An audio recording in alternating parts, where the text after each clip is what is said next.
printing is an additive technology. So what it does is actually adds the, what we use is PLA, polylactic acid filament, to build layers and produce an object. Basically like like a regular printer. You download a file and you print it. The printer actually has an extruder that heats and a heating element that melts the PLA through the nozzle. The nozzle lays down the plastic and builds the object as it goes.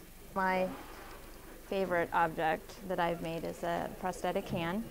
This actually came from a file on Thingiverse that was put there by an organization called Enable, who actually asked organizations like libraries and schools that have 3D printers to help them make these for people to use.